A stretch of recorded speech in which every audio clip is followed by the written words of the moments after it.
Fatima was 19, living in California, the land of opportunity. A girl with a peach hijab, a white abaya, and a head full of chaos. Her teachers once called her gifted, a genius.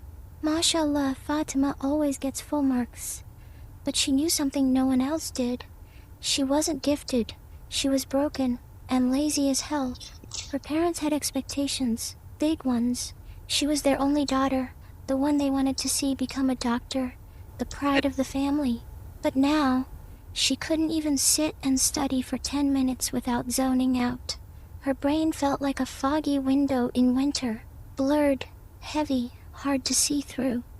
As she entered 11th grade, the mask started to fall. That top student identity, it was fading. The girl who once ran to the front seat in class now sat at the back, drained and silent. No one noticed the war inside her. She couldn't stop asking herself, what's the point of study? What if I fail? What about the wasted time? You're not enough. You'll never make it. The voice in her head was loud, cruel, unforgiving, and she believed it. She had already missed her 11th grade goals. Her schedule was a mess. Her books collected dust while her screen time hit record highs. YouTube videos on how to study replaced her textbooks. Short dopamine bursts, swipes, scrolls, reels became her new normal. Now there were only 2 days left before her exams, and she was still buried in distraction. Bright screens, funny memes, K-dramas, random crushes, empty WhatsApp chats. Her brain was overfed but undernourished. What would happen if I just stopped? She thought. Nothing? No explosion? Then why am I doing everything just to avoid opening a single book? It hit her like a slap. She froze. Wait, who's speaking in my head? She listened. The voice wasn't just her own. It was mixed with fear, guilt, hopelessness, and shame. It's creating fear in me to keep me from taking action. That night, she didn't cry. She didn't scroll. She lay in bed, disconnected from everything, and whispered to Allah, Ya Allah, I'll try again tomorrow. Please don't leave me. The next day wasn't magical. She still felt foggy, but one thought stuck. The less phone, the better. She left her phone in the drawer and headed to school early. She sat in her classroom trying to cram last-minute notes with another girl. But that girl was like her too, lost in hopeless conversations about boys, love, betrayal. Fatima didn't want to talk, but she did anyway, because she was tired. How much can I even cover in this short time, she wondered.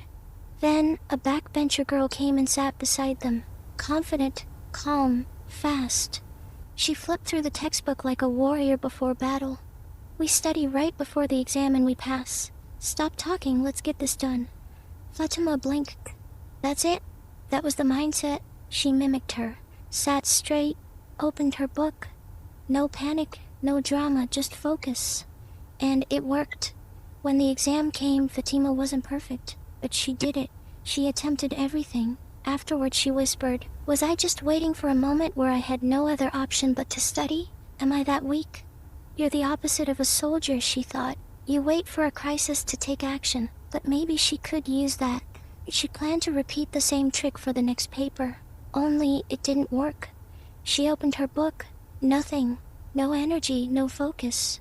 Just anxiety, fog, emptiness.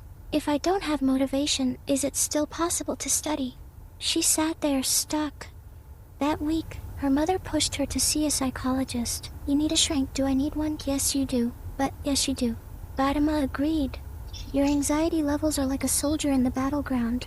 Get some rest and do these blood tests. She waited 3 days. Then the results came in. Vitamin B12, critically low. Iron, below normal. That explains your lack of focus.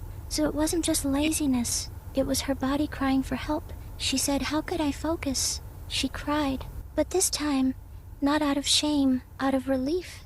She wasn't broken. She was human. That day she bought supplements. She made a study corner. No phone. A sticky note on the wall. That which doesn't kill me makes me stronger. She no longer aimed for perfection, just presence, 1 hour at a time. Then break, dua, walk, pray, repeat. And slowly, the fog began to lift. You've watched hundreds of videos, but if it's been months or even years and your life still feels stuck, Maybe it's not just a willpower problem. Sometimes it's not laziness, it's anxiety, it's burnout, it's iron deficiency. And yes, self-help is powerful, but it doesn't mean you have to fight your battles alone. If this story felt uncomfortably real, consider it a sign. Talk to someone, get checked, ask what else might be going on. Comment below if this hit you, share it with someone who's silently struggling, and subscribe to Inner Iman. We tell stories that go deeper than just motivation.